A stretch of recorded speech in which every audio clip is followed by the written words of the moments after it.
Hello, I'm Leroy Cressy, and today is Friday, May 17th, 2024, at approximately 8:37 in the morning here in Philadelphia, Pennsylvania.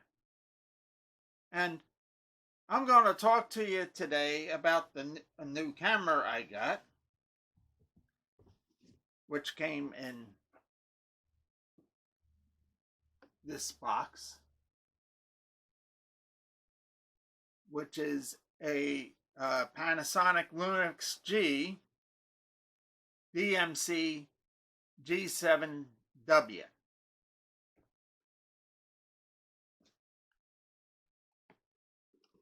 This camera comes with a DVD,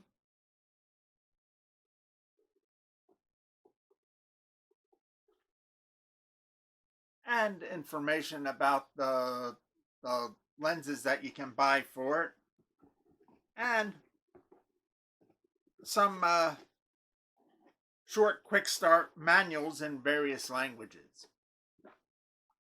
But I'm going to tell you that the best manual to get for this camera is the one on the DVD, and which is a fairly comprehensive manual. Now, I'm going to give you a word of warning about the Panasonic Lumix G7 first off. Do not expect to take this camera out of the box and start shooting great video.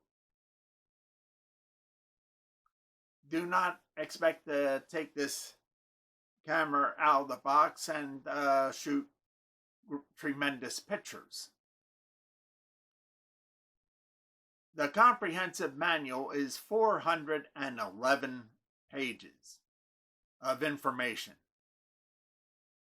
which is good, which is good for you.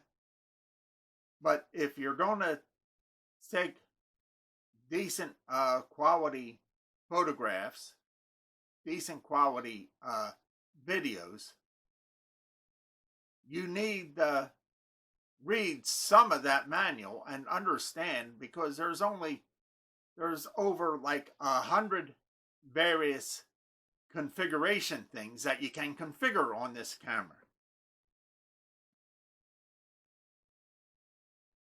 Now, this camera cost me $798 at Amazon, and this is an upgrade from my Ordro camcorder, which I'm recording this beginning portion on,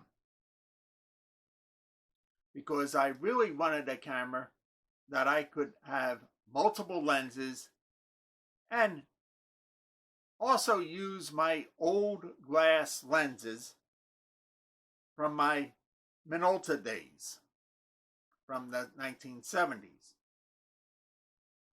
I spent a lot of money and invested a lot of money in those old lenses, and I wanted a camera that I could use those old lenses on.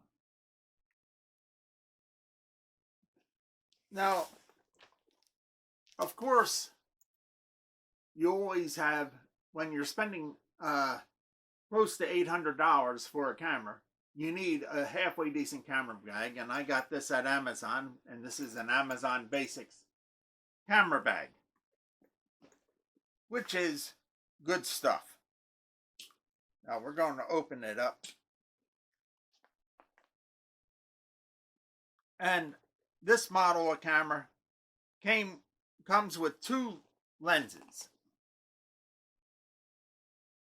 It comes with two zoom lenses. One is 14 to 47 millimeter lens, which is this big, and the lenses come with a lens shade, and you can put on And if you're not using the lens shade, you can put the lens shade on like this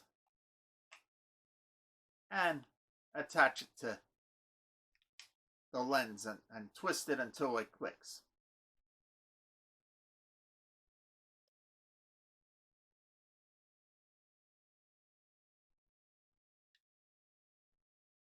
Okay, the camera also comes with a telephoto zoom that goes from 45 millimeters to 150 millimeter zoom.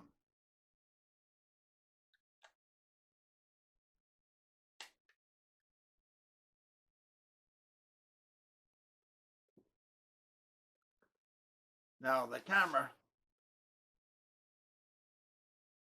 looks like this. Now this camera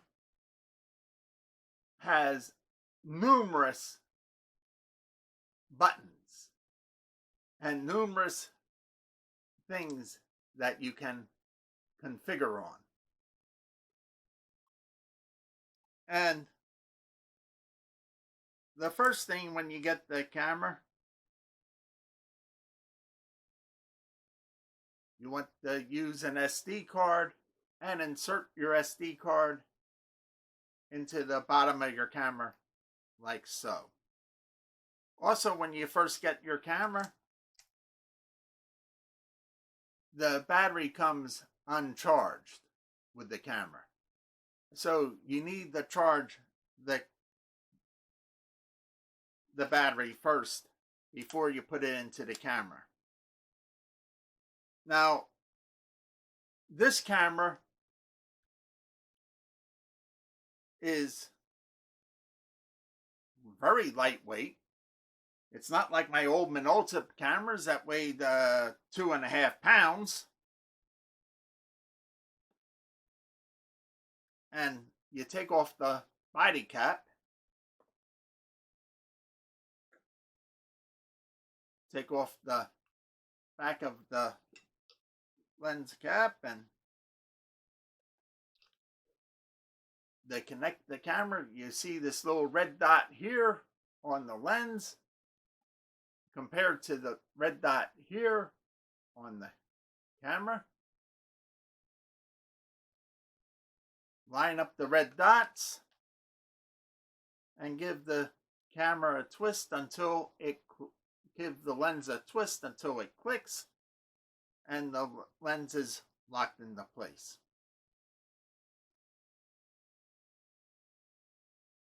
Now I'm going to talk to you about,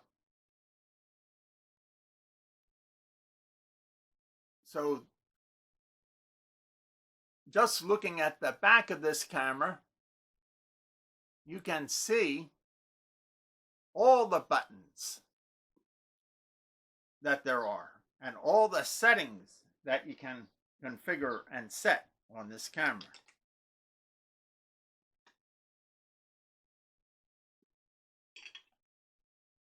I also have, from my old photography days, in my bag is a Goosen Lumix 3 light meter. Still comes in handy. The camera comes with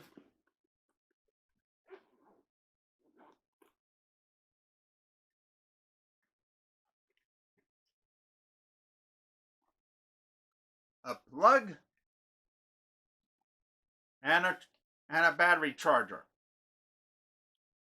The battery charger is not the greatest in the world, but it works.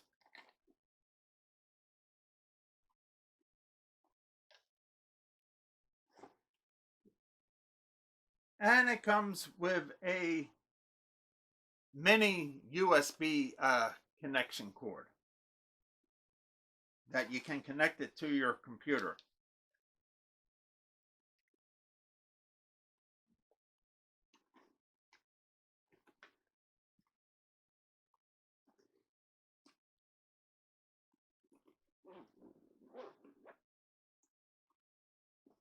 but I'm a little bit old-fashioned. I've been around for 70 years, and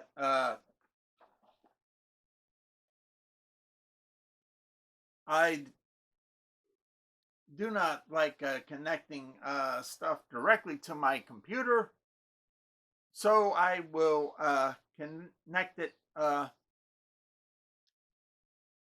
I take out the SD card and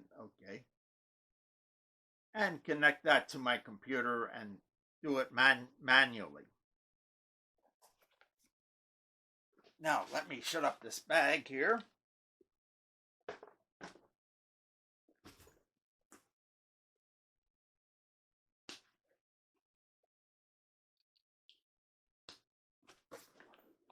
Okay.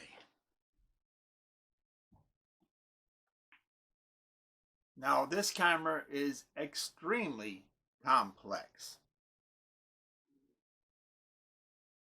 Whereas my old Minolta camera,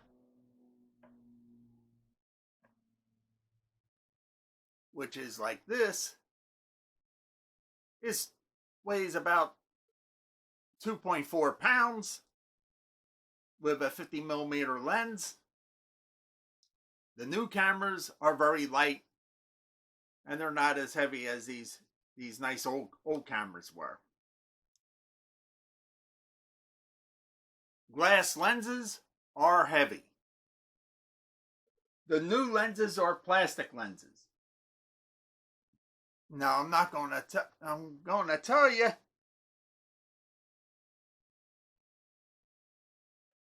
the glass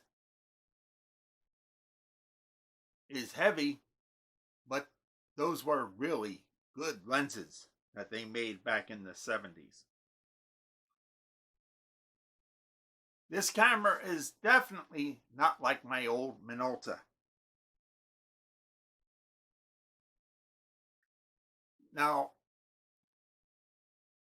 in the 1970s, the film was rated ASA, and then it got changed to ISO rating, which was the film speed. They call the ISO magic light or whatever, but it actually refers to what used to be the film speed of the film that you loaded in your camera. Now, the aperture on these cameras, in the old days, the aperture of the lens was adjusted on the lens, whereas the aperture on this camera is adjusted by the camera itself.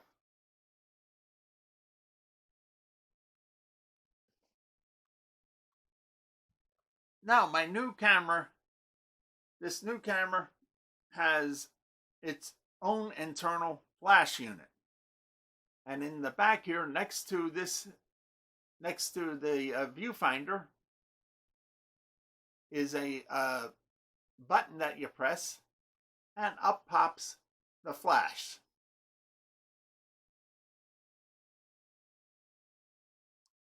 And to close it, you just pop it down like that.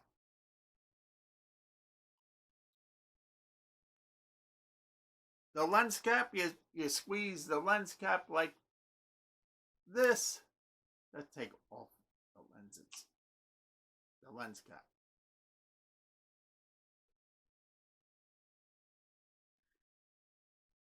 Now,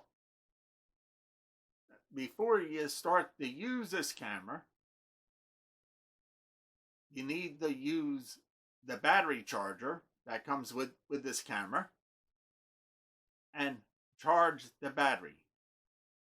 This camera is not like a camcorder where you can plug the camcorder into a USB port or and it will automatically charge the battery in the camera. This camera does not have that function, no matter how much it costs. The cheaper camcorders you could run directly off of electricity directly connected to the USB port, and it would automatically be charging the battery at the same time that you were recording and making your video.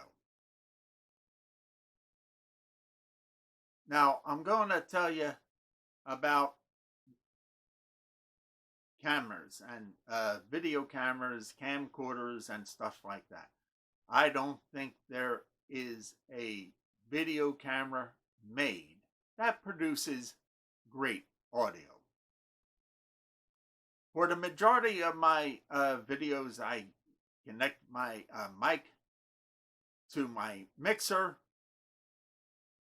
and record the audio separately.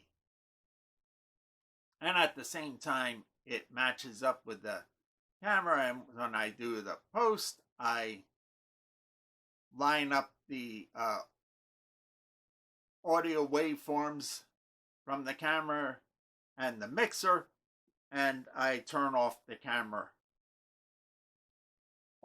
audio in post. I'm really fussy about sound and everything else. For the remainder of this video, I'm going to use the G7 with my Comica shotgun microphone attached to it.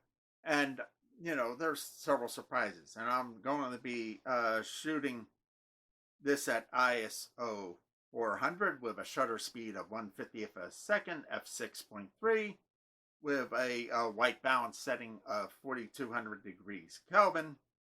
And it's going to be 4K at 24 frames per second.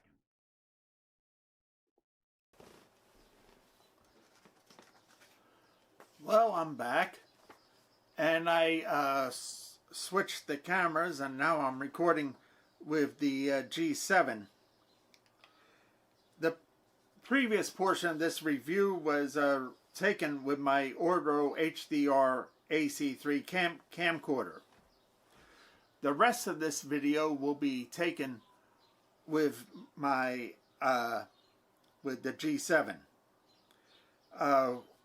With a Lumix G7 using 4K at 24 frames per second, ISO 400, the shutter speed at 1/50th of a second, f6.3, and a white balance of 4200 degrees Kelvin.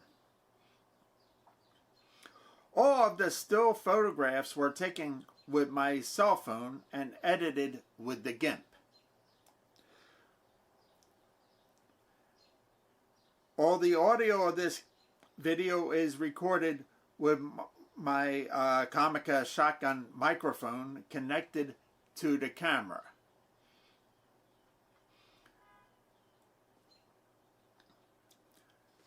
Now here is page 18 of the PDF manual that you can download online, which I downloaded before I bought the camera, or it comes included with the DVD that comes with the camera. This is a comprehensive 411-page manual. As you can see on page 18, describes the buttons and the dials on the back of the camera. This is a well-documented, well-written manual, because this camera is extremely complex. So the 100 or 411 pages is needed for the manual. Well, I made it back. I had my breakfast. I'm drinking my last cup of coffee this morning. And here is what the close-up of the back of the camera looks like. And as you can see, there are numerous buttons and dials on this camera. The first button we will investigate is the menu set button. Now when you press the menu set button, you come up with the parent screen of all the menu items that you can set. The first things that when you first get this camera, after you have charged the battery, as I explained earlier, you have to insert your SD card in the camera while it is off. You do not insert or remove a SD card with the camera on, or insert it with the camera on. Always make sure the camera is off when removing or inserting the SD card. Now the first thing is you should format the SD card in the camera. Now the format command is on the last menu screen of the global set button, which is the wrench. So you press the wrench, scroll down to the last item, and you'll see the command format, and that will format your SD card for you.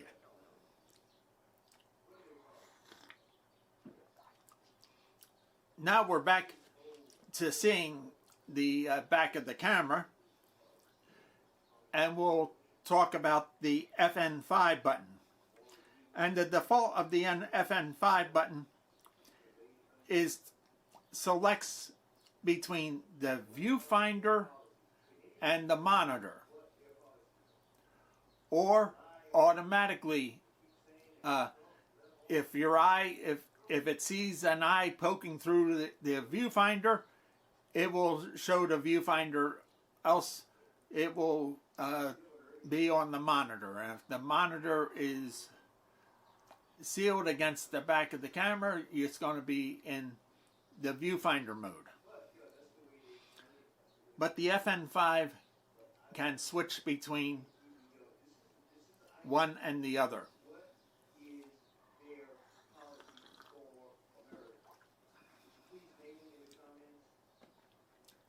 The flash button is a mechanical button.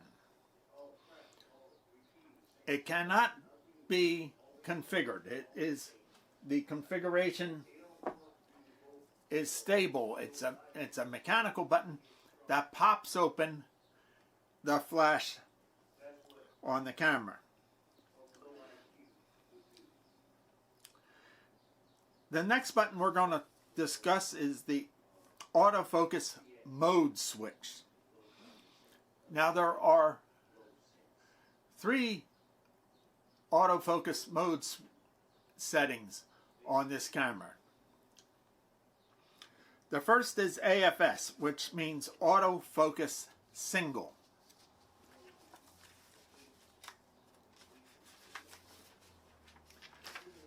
The subject is still and not moving. The second is autofocus flexible. The subject is moving and it's unpredictable, and it will focus where it is. The third setting is autofocus continuous, and it's fast moving subject like sports and etc.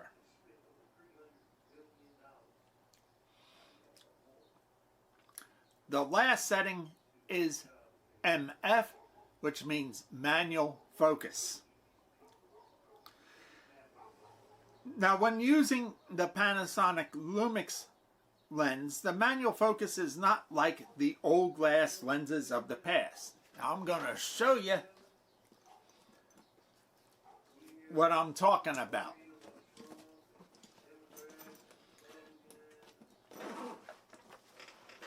Okay, dig out my one of my old Minolta lenses from the good old days back when I was in the Army in the 70s. Here's a Vivitar Series 1 lens. That's 135 millimeter. Yeah, 135 millimeter telephoto lens. Now when you focus the old-fashioned kind of lenses, you squeeze the focus style and you see the glass actually moves in and out like this. You see how that works. In the with the Panasonic lenses, you twist the focus ring one way, you're focusing on far objects, and you focus and you twist the ring clockwise, you're focusing on near objects. For true manual focus, where twisting the focus ring moves the lens either away or toward the camera like this old Vivitar Series 1 lens, you might have to use one of your old lenses. Or use a lens that is not electronically controlled by the camera.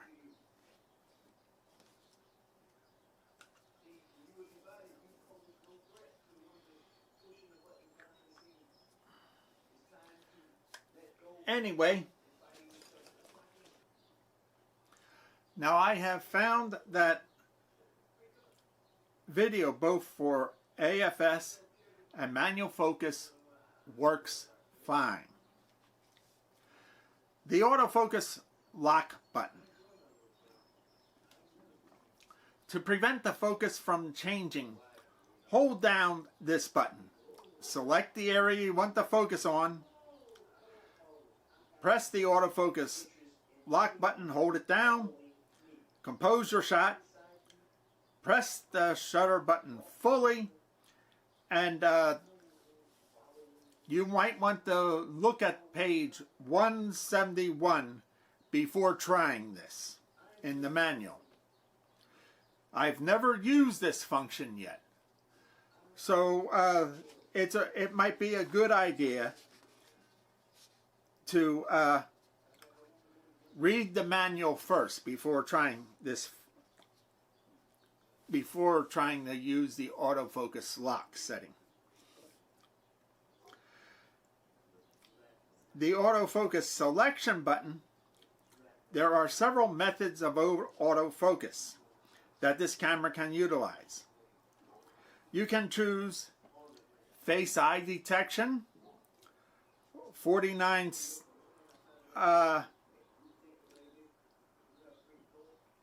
center area focus average, tracking, and etc. The manual describes all of the focus modes and methods starting on page 147. It covers about, I think, around 15 pages worth of documentation concerning just focus stuff. The next button we're going to talk about is the play button. The play button will play on the monitor what you have already recorded on your SD card. By pressing FN4, you can delete the photograph or the video that you are viewing. Now, I would be very cautious about pressing the FN4, which is also the return button. Do not press the FN4 button while you are viewing. To get out of the play mode, press the play button again. Next, we're going to talk about the display button. Now, the display button scrolls through various displays that will help you take better photographs and videos. First, we will look at the display info screen, which is a detailed screen that shows what you are shooting at, what all the camera settings are set at. Now, everything that's displayed on this screen is also on other screens as much smaller objects. In the upper left-hand corner, we see what mode we are using. As you can see, we are shooting in video mode. Then next we see the lens f-stop setting. And next to that, we see what shutter speed we're shooting at. According to the internet, when shooting video at 24 frames per second, you want a shutter speed at twice the frames per second. So I'm shooting at 1/50th of a second. Next, on the top row, we see the battery status. Now, concerning the battery status, it only shows three little dots that's showing what the value of the battery status is.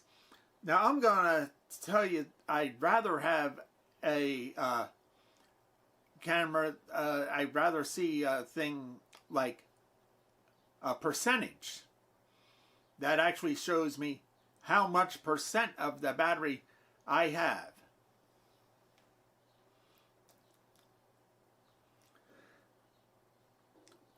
But in this on this camera, we are stuck with three little squares. When all three of them are lit up, that battery's at a pretty good charge. When there's two, you better make sure that you have spare batteries that are charged on hand. Or else have a dummy battery that connects to a power supply, which that plugs in, and which I'm using at this present time to record this video. On the second row, we see the ISO setting. The ISO used to refer to film speed. It used to be called ASA. And as you can see, I am using a film speed of 800. Next, we have a light meter showing that we are at 1 2/3 underexposed.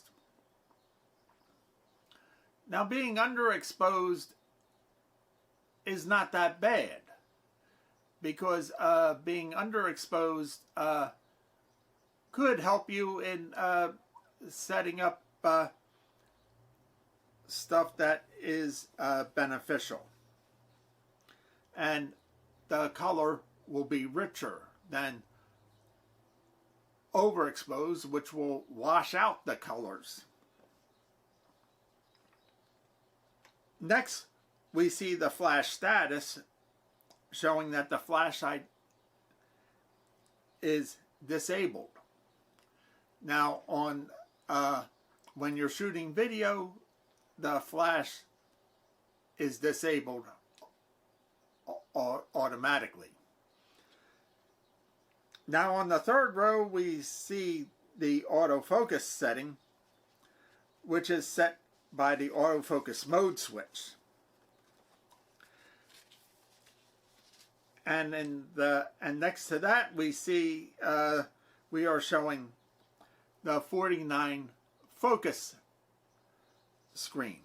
Now, there's, as I said earlier, there are various different modes of focus. You can use the 49, which gives 49 squares that you can set up the focus on. And or else you can focus on the camera. If for portrait photography, you might want to focus on a person's eyes. It has that setting, and there are other settings that you can choose. On the fourth, and and next to that we see what kind of video we are shooting. This video is being shot at 4K at 24 frames per second. We can also choose 4K videos at 30 frames a second. The choice is yours. On the fourth row, we see that what photo style we are using, and I have chosen to use the natural style for my video recording. You can choose standard, natural, video. There are 2 video settings that you can choose from, and etc. I found for my purposes that the natural seems to work the best for me, but the choice is yours. Next, we see what kind of white balance setting we are using. In my office, where I make my videos with my bookcase in the background and a softbox lighting system, I have chosen 4200 degrees Kelvin as my white balance setting. Next, we see what kind of metering mode we are using, and the icon indicates that we are using a center weighted metering mode. And the final item shows us the maximum length of video we can make. I saw a video on YouTube that explains how to change the 30-minute default maximum video length to unlimited. I had to really work on that a bit to get it to work right. Now I got it working correctly. When we press the display button, another display screen shows is with info and the tilt sensor. Now, as you can see, this screen has the same info as the previous screen had on the top and bottom. This screen also shows a little bit more information and details. It shows you how the camera is tilted, whether it's tilting down or up or sideways. Here we are seeing a good setting for my office. The video shot's not too dark and not too bright. On the bottom left on this screen, we also see the audio volume meter, and this shows on how you're recording the audio on your camera. And in the center of the screen, we see the camera tilt angle meter. When the lines are green, the X and Y axis are perfectly level, which is good for me recording my videos of myself with my bookcase behind me. Now, when you press the another display button option is, here we see the display screen with only the tilt meter, with the other information not being shown.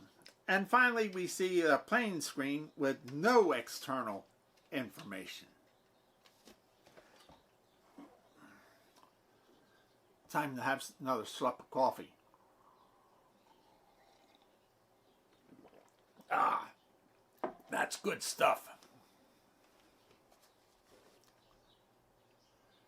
Now we are going to see how the ISO button works. Now when you press the ISO button, you can set the effective film speed of the digital photograph or digital video that you are shooting. The ISO used to be rating film speed back in the 1990s and 1960s and 70s. It was called ASA. Then they changed it to ISO. Some now call it magic light setting, but it is not a magic light setting. It is a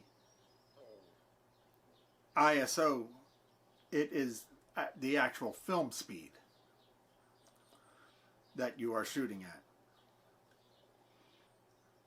Now, white balance is a sort of a complicated subject. Now, here I'm showing you a white balance chart that I got off the internet. This chart might be helpful to you for setting your own white balance. Now, there are several defaults and some custom settings. AWB is average white balance or auto white balance. Sunlight, cloudy, shade, incandescent flash. There are 4 custom settings and Kelvin temperature custom setting. Now here is a comparison that I took of me showing in my home office of me at the automatic white balance setting compared with 4200 degree white balance setting. And the 4200 degree white balance setting showed my white shirt a little bit more white and less yellow.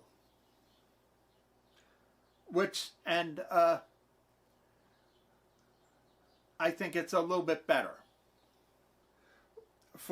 As a reviewer of this camera, setting the white balance can take some serious work. And I made several test shots with various white balance and Kelvin temperature settings in my office with my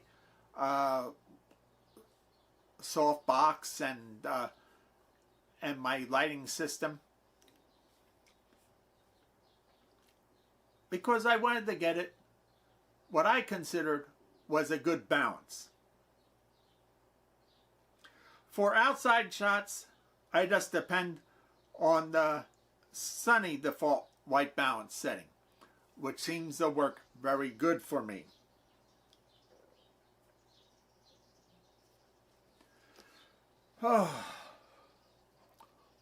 Almost finished my cup of coffee here.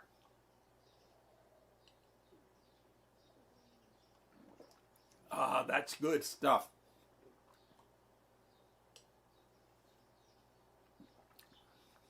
No more coffee.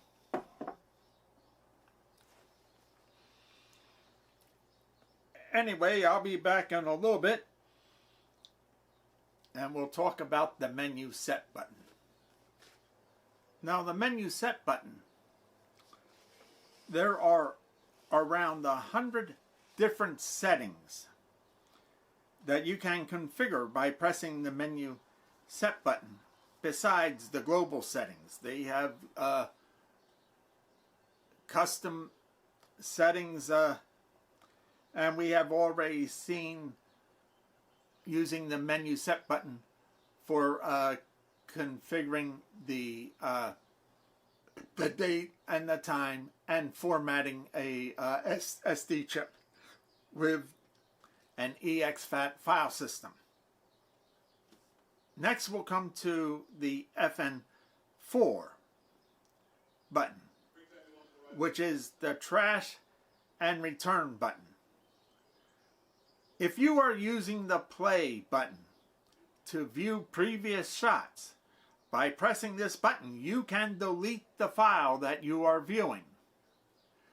Now, I'm going to tell you that it can be a little bit hazardous and a little bit dangerous, on the dangerous side for you to press this button in the camera, because you might delete something that you don't want to delete before you have saved the SD card contents to your hard drive on your computer. Backups are very important, and I'm going to tell you that you need to save your backup on the screen on your computer. If you are using the menu set button to configure the settings on this camera, this will return you to the previous screen. So the FN4 button serves two purposes. I use it primarily as a return button. If you are playing previous recorded stuff on your SD card, I would consider not pressing the FN4 button. I would just press the play button to return to the previous screen. Here we are viewing the top of the camera. And the first thing we'll talk about is the shutter button. When this button is pressed halfway, it focuses on the focus area that you have selected. When it's fully pressed, the photograph is recorded. The FN1 button, it defaults to the exposure meter. The video start and stop button is the little button with the red dot on it. The start recording of video, you press it and you'll get a beep, and a red light on your screen will be blinking. Now to stop the recording, you press the button again and you will get a double beep, which means it has stopped recording the video. The next is the mode dial. Now the mode setting with a video camera and a capital M next to it is video manual mode. The capital M is manual photo mode. The next setting, which is a capital S, is shutter priority photo mode. A capital A is aperture priority photo mode. With the shutter priority and the aperture priority, the camera will adjust. In the shutter, the camera will automatically adjust the aperture for the proper lighting. And when it's an aperture priority mode, it will adjust the shutter speed. The capital P is the photo mode. And there are other modes like panorama and scene modes, but I have not used them as yet. Then there is, of course, the on-off switch, which doesn't need to be explained. And then you have the drive mode dial.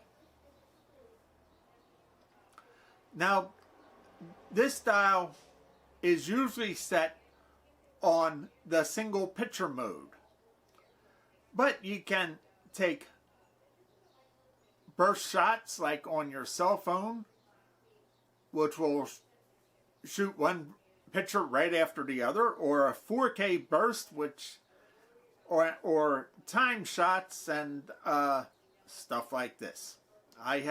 The only mode I have used so far on this camera is the single picture mode. Here we are looking at the front of the camera. You see the rear and front dials. These primarily set the shutter speed and the aperture setting. The front defaults to setting the aperture, while the rear defaults to setting the shutter speed. Next, we see the lens release button. Press this button to release the lens lock and twist the lens counterclockwise to remove the lens from the camera. And then the lens adjustment rings. These are the two rings that are on the Panasonic cameras. The Panasonic lenses do not have an aperture ring. The aperture is set solely and completely by the camera body itself. There is a zoom adjustment ring and a pseudo focus ring. Now, as I explained to you before, it's not a true focus ring like it was on the old lenses, the old glass lenses I have, where the lens moves in and out from the camera body.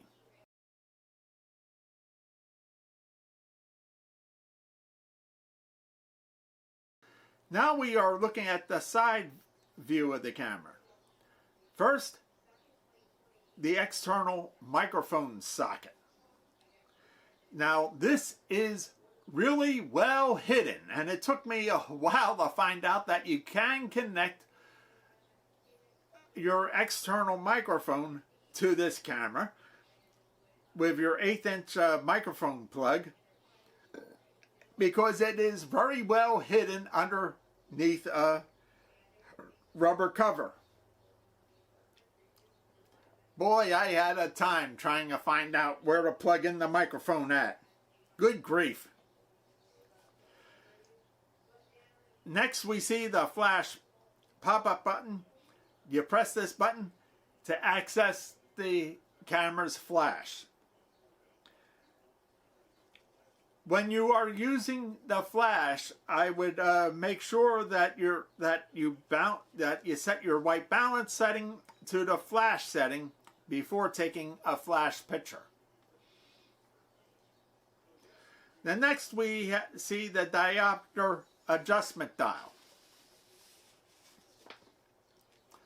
This dial adjusts the text size in your viewfinder to help you see the info when you are looking through the viewfinder. Aren't you a nice old guy, huh?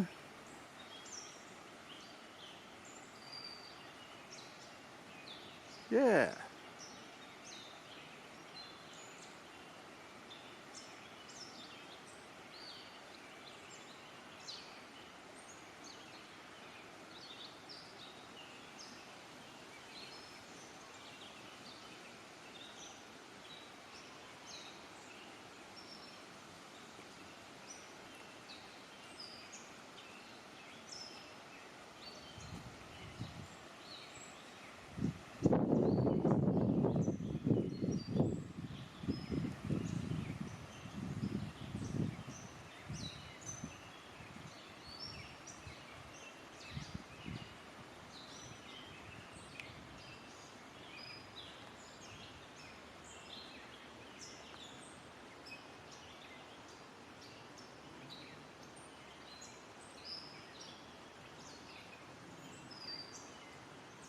Hi, wifey.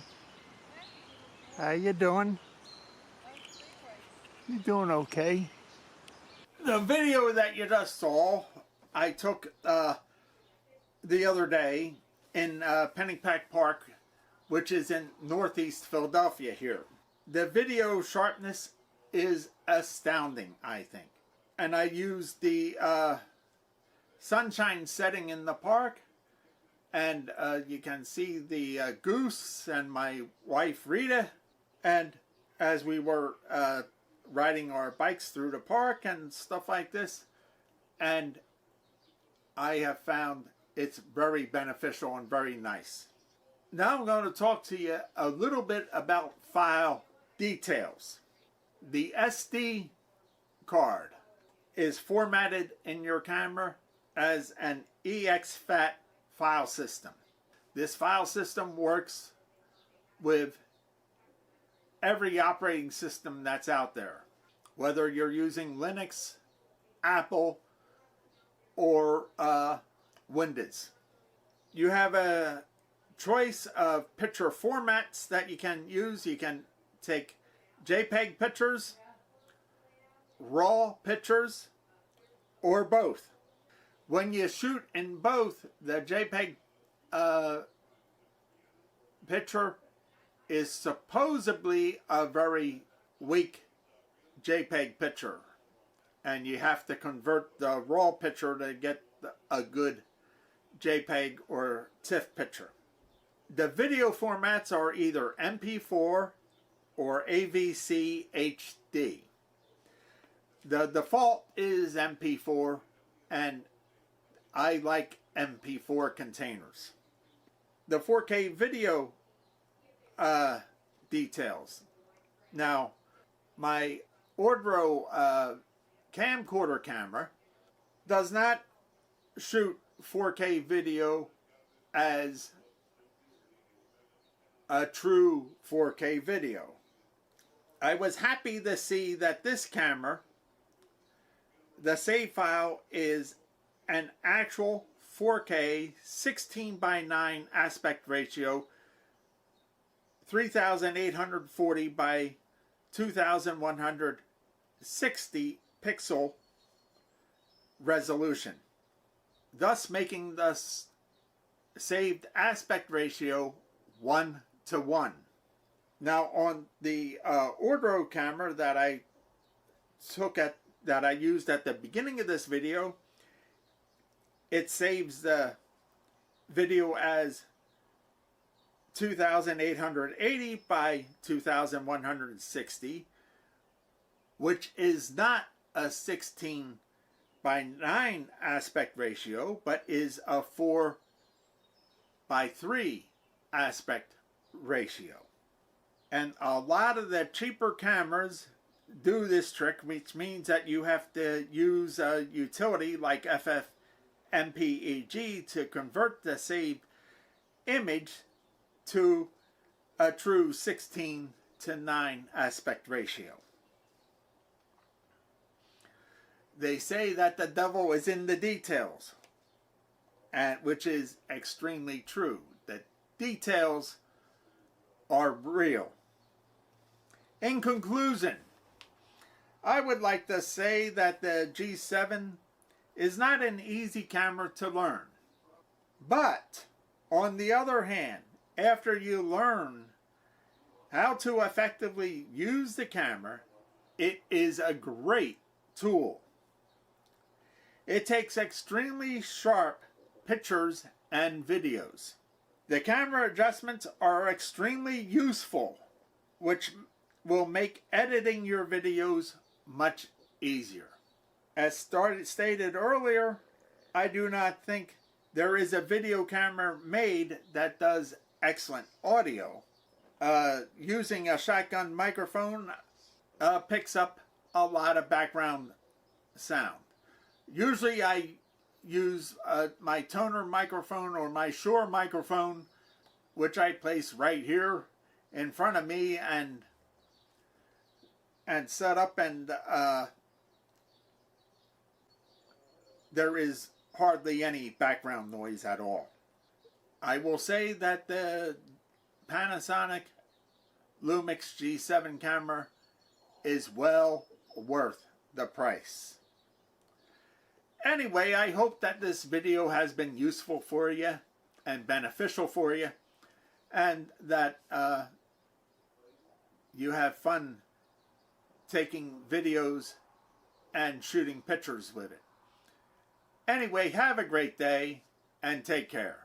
And God bless you all. Bye-bye for now.